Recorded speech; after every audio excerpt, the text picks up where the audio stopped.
Okay, yeah. So coming back into this, there's just a couple things, but I think you're in a good spot with a lot of it. But when she turns here, I think that this pose feels just a little bit broken with her head angle. I feel like it's a little too tucked. So I like how you're turning here, but I think I would like to see the head lead. So maybe delay the body. You know what I mean? This shaking of the head, like no, but the back turned is fantastic. I think that that's really nice. Um, it says there's a lot of things that it communicates, and having the back to the audience also makes me feel like her back is to the girl, even though that logistically may not be the truth. That's kind of like the emotional truth of it, right?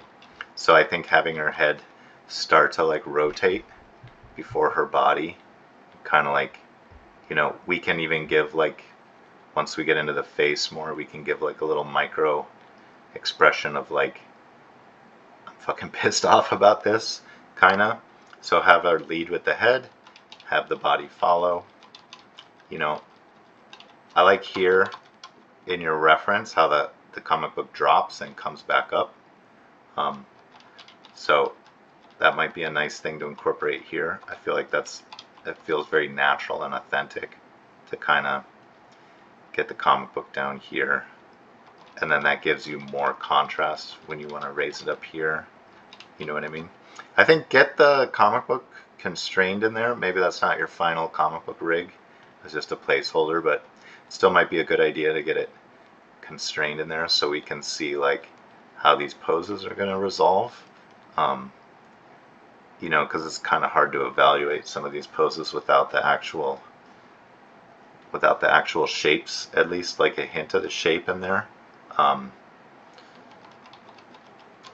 Because then like here you're kind of leading with like the book and your torso like all at once, and then the arm comes out kind of to present it, but in your blocking it all kind of comes down together.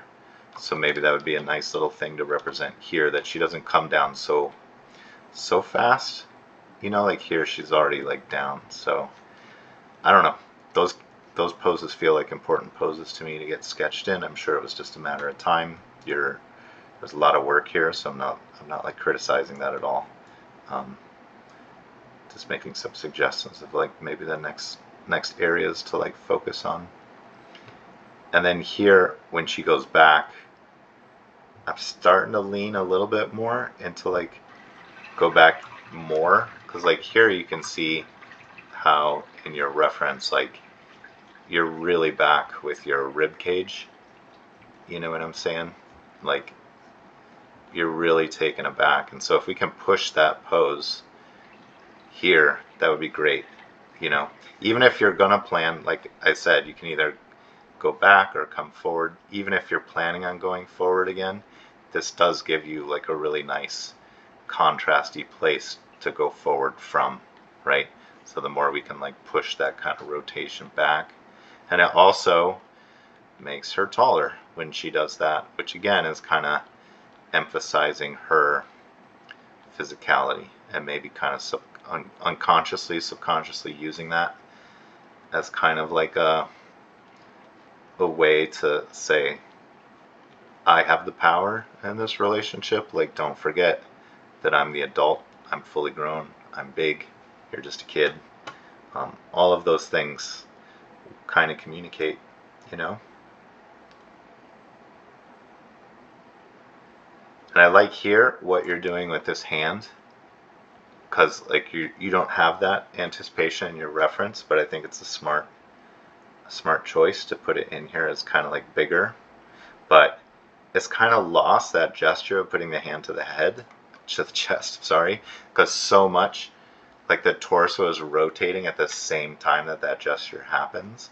So it might be best to like, if she's in this back kind of arched back thing, to get the hand on the chest first so that reads super clearly, and then have everything rotate forward if that's what you're going to choose to do with it.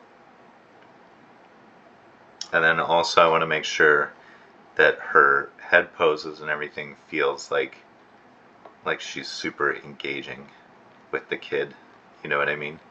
And eye direction will help with that, of course, but I think that maybe just the head being more like at the kid will give you a stronger read on that. Things may change though with that idea as you open up the kid or move the camera or whatever,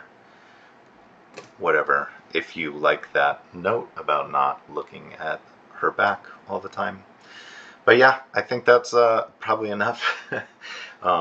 Thanks for your patience with getting this review out, and I hope that like these notes make sense. And if they don't, always feel free to shoot me an email or whatever, and I can clarify anything. But this is a great strong start. You have a lot going on. You have a set. You have rigged characters. You have a plan, which is everything. So great work, and I look forward to seeing you next week. All right, bye.